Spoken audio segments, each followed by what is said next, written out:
The BMW 7 Series is more than a mere car. It is a technological showcase designed to usurp the Mercedes-Benz S-Class as Germany's flagship luxury saloon. So it's big and it's expensive, but it's also handsome, I think, and dare I say even quite discreet, which isn't something that could necessarily have been said about the previous 7 Series. Surprise, surprise, it's massive here in the back of the 7 Series, and this isn't even the long wheelbase version. All models come with seats that recline and adjust using these controllers here. The headrests are like pillows, and you can even specify an optional massage function, and it is a proper massage too. It even does your bum. Provided it hasn't already been lost or stolen, the clip-in tablet for rear seat passengers is a neat gadget, letting you control entertainment and heating functions. All versions of the 7 Series also come with built-in Wi-Fi. So what else to tell you about the 7 Series before we drive it? Certainly we need to mention that it's quite light for a car this big. It's got a carbon fibre central core, aluminium panels, and then there's the key, which is not light. This thing is a monster. Not only do you use it to unlock the car and open the boot as you'd expect, but it's also got this touch screen.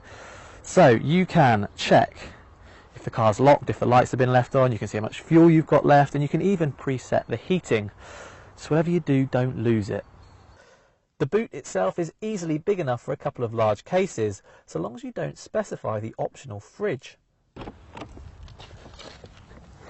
Of course, many will use the 7 Series as a chauffeur car, but BMW's also designed it with the driver in mind. So there's loads of space up here. You've got cup holders, lots of cubby holes, big glove box, more storage in there.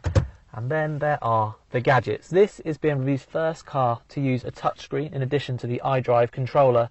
And as well as that, you can use not just these buttons and knobs to control the volume, for example, but how about a bit of gesture control? Is it necessary? No. Is it cool though? Oh yeah.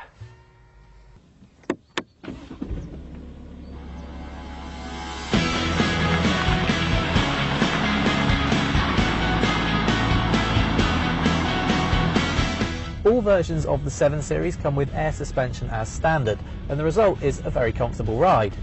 In fact, the bit of road we're using now we don't usually use for our car reviews because it is too bumpy, but in the 7 Series we thought, well, we'll give it a try, and sure enough it's absolutely fine. I would say though that Mercedes-Benz has the low speed ride edge with the S-Class.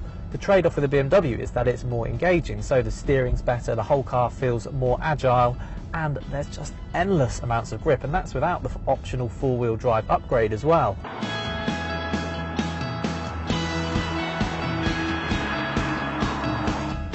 The engine range starts with a 3-litre 730D diesel, and to be honest, along with the 8-speed automatic gearbox, it's all you really need. This car will do 0 to 60 in 6 seconds, do 155 flat out, and yet still in official fuel tests it returns 60 miles to the gallon. But, you knew there was a but, didn't you? We're getting about 38 miles to the gallon. You might think, well, that's rubbish compared to 60, but for such a big car, nearly 40 miles to the gallon, I'm not driving particularly carefully, I have to admit. I don't think it's too bad. In fact, this engine overall is so capable in so many areas that I'm just not sure why you would ever choose one of the bigger petrol or diesel models. Because this one, oh, it does everything.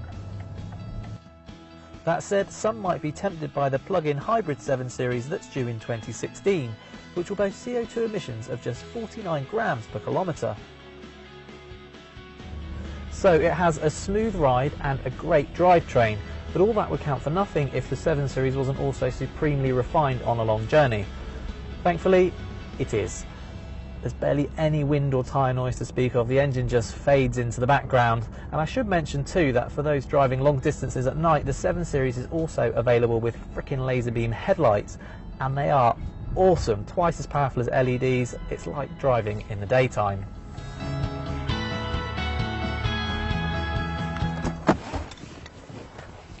There are a couple of issues with the 7 Series, however.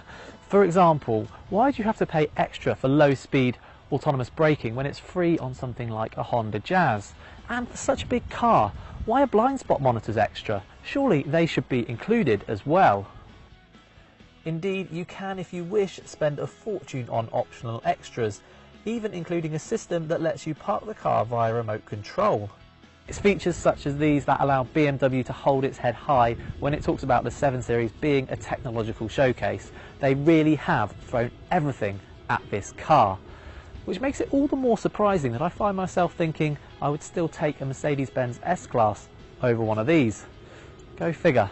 You can read reviews of the Mercedes, the BMW and many others by clicking up here to go to the Telegraph Cars website, and don't forget to click down here to subscribe to our YouTube channel.